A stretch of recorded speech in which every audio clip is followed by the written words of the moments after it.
जय माता दी।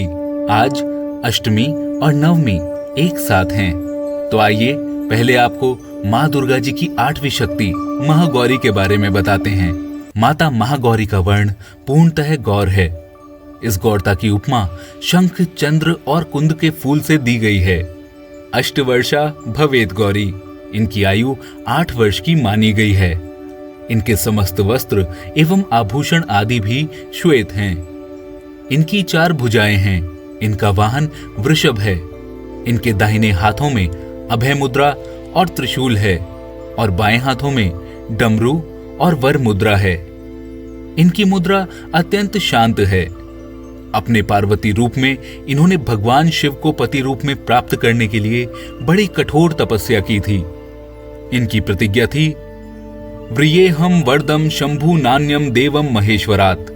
गोस्वामी तुलसीदास जी के अनुसार भी इन्होंने भगवान शिव के वरण के लिए कठोर संकल्प लिया था।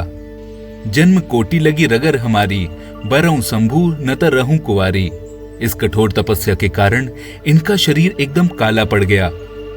इनकी तपस्या से प्रसन्न और संतुष्ट होकर जब भगवान शिव ने इनके शरीर को गंगा जी के पवित्र जल से मलकर धोया, तब वो विद्युत प्रभा के समान अत्यंत कांतिमान गौर हो उठा।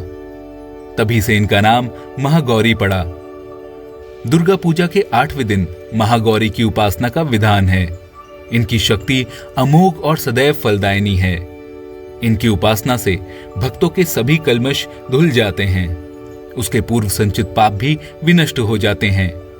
भविष्य में पाप, संताप, दैन्य दुख उसके पास कभी नहीं आते। वो सभी प्रकार से पवित्र और अक्षय पुण्यों का अधिकारी हो जाता है।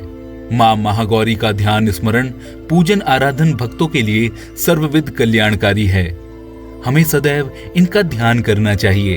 इनकी कृपा से अलौकिक सिद्धियों की प्राप्ति होती है। मन को अनन्य भाव से एकनिष्ठ कर मनुष्य को सदैव इनके ही पादार बिंदों का ध्यान करना चाहिए। ये भक्तों का कष्ट अवश्य ही दूर करती हैं। इनकी उपासना से आर्तजनों के असंभव कार्य भी संभव हो जाते हैं। अतः इनके चरणों की शरण पाने के लिए हमें सर्वविध प्रयत्न करना चाहिए। पुराणों में इनकी महिमा का प्रचुर आख्यान किया गया है। ये मनुष्य की वृत्तियों को सत की ओर प्रेरित करके असत का विनाश करती हैं। हमें प्रपत्ति भाव से सदैव मां महागौरी का शरणागत बनना चाहिए। माता महागौरी की आराधना का मंत्र इस प्रकार है। श्वेते वृषे समारूढ़ा श्वेतांबरधरा शुचि, महागौरी शुभम दद्वान महादेव प्रमोददा। अष्टमी और नवमी एक होने के कारण आज ही सभी घरों में कंजक या कन्या पूजन किया जाएगा। आइए अब आपको माँ दुर्गा जी की नवी शक्ति माँ सिद्धिदात्री के बारे में बताते हैं। माँ सिद्धिदात्री सभी प्रकार की सिद्धियों को देने वाली हैं। मार्कंडे पुराण के अनुसार अणिमा, लघिमा, महिमा, गरिमा, प्राप्ति, प्राक्रम्य, इशित्व और वशित्व, ये 8 सिद्धियां होती हैं। ब्रह्म वैवर्त पुराण के श्री कृष्ण जन्म खंड में ये संख्या 18 बताई गई है। इनके नाम इस प्रकार हैं। अणिमा, लघिमा, प्राप्ति, प्राकाम्य, महिमा, इशित्व, वाशित्व, सर्वकामावसायिता, सर्वज्ञत्व, दूर श्रवण, परकाय प्रवेशन, वाक सिद्धि, कल्प वृक्षत्व, सृष्टि, संहार करण सामर्थ्य, अमृतत्व, सर्वन्यायकत्व, भावना एवं सिद्धि। मां सिद्धिदात्री भक्तों और साधकों को ये सभी सिद्धियां प्रदान करने में समर्थ हैं। देवी पुराण के अनुसार भगवान शिव ने इन्हीं की कृपा से इन सिद्धियों को प्राप्त किया था। इनकी अनुकंपा से ही भगवान शिव का आधा शरीर देवी का हुआ था और इसी कारण वे लोक में अर्धनारीश्वर नाम से प्रसिद्ध हुए। मां सिद्धिदात्री 4 भुजाओं वाली हैं। इनका वाहन सिंह है। ये कमल पुष्प पर भी आसीन होती हैं। इनके दाहिने हाथों में चक्र एवं गदा और बाएं हाथों में शंख और कमल पुष्प है। नवरात्र पूजन के 9वें दिन इनकी उपासना की जाती है। इस दिन शास्त्रीय विधि विधान और पूर्ण निष्ठा के साथ साधना करने वाले साधक को सभी सिद्धियों की प्राप्ति होती है। सृष्टि में कुछ भी उसके लिए अगम्य नहीं रह जाता।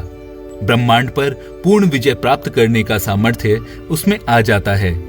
प्रत्येक मनुष्य का ये कर्तव्य है कि मां सिद्धिदात्री की कृपा प्राप्त करने का निरंतर प्रयत्न करे, उनकी आराधना की ओर अग्रसर हो। इनकी कृपा से अनंत दुख रूप संसार से निर्लिप्त रहकर सारे सुखों का भोग करता हुआ वो मोक्ष प्राप्त कर सकता है। नव दुर्गाओं में मां सिद्धिदात्री अंतिम है।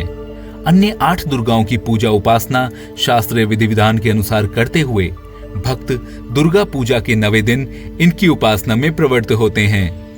इन सिद्धिदात्री मां की उपासना पूर्ण कर लेने के बाद भक्तों और साधकों की लौकिक पारलौकिक सभी प्रकार की कामनाओं की पूर्ति हो जाती है। लेकिन सिद्धिदात्री मां के कृपा पात्र भक्त के भीतर कोई ऐसी कामना शेष बचती ही नहीं जिसे वो पूर्ण करना चाहे। वो सभी सांसारिक इच्छाओं, आवश्यकताओं और स्पृहाओं से ऊपर उठकर मानसिक रूप से मां भगवती के दिव्य लोकों में विचरण करता हुआ उनके कृपा रस पीयूष का निरंतर पान करता हुआ विषय भोग शून्य हो जाता है। मां भगवती का परम सानिध्य ही उसका सर्वस्व हो जाता है। इस परम पद को पाने के बाद उसे अन्य किसी भी वस्तु की आवश्यकता नहीं रहती। मां के चरणों का ये सानिध्य प्राप्त करने के लिए हमें निरंतर नियमनिष्ठ रहकर उनकी उपासना करनी चाहिए। मां भगवती का स्मरण, ध्यान और पूजन हमें इस संसार की असारता का बोध कराते हुए वास्तविक परम शांतिदायक अमृत पद की ओर ले जाने वाला है। मां सिद्धिदात्री की आराधना का मंत्र इस प्रकार है। सिद्ध गंधर्व यक्षाद्वैर सुरैरम्रैरपि सेव्यमाना सदा भूयात सिद्धिदा सिद्धिदायिनी। आप सभी को नवरात्र की बहुत बहुत शुभकामनाएं। माता रानी की कृपा आप पर बनी रहे। जय माता दी।